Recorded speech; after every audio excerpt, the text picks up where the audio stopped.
Did you know that having more choices can actually make you less happy? There's this famous study where researchers set up a jam tasting booth. When they offered 24 flavors, tons of people stopped to look.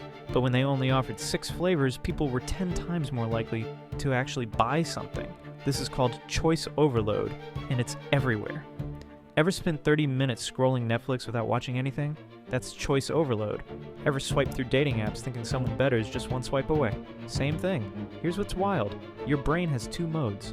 Maximizers want the absolute best choice. Satisficers want good enough.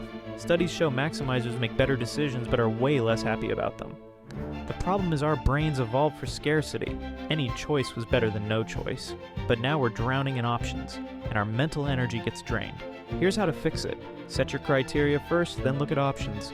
Embrace good enough for small decisions, and limit yourself to 3 to 5 choices maximum. Your future self will thank you.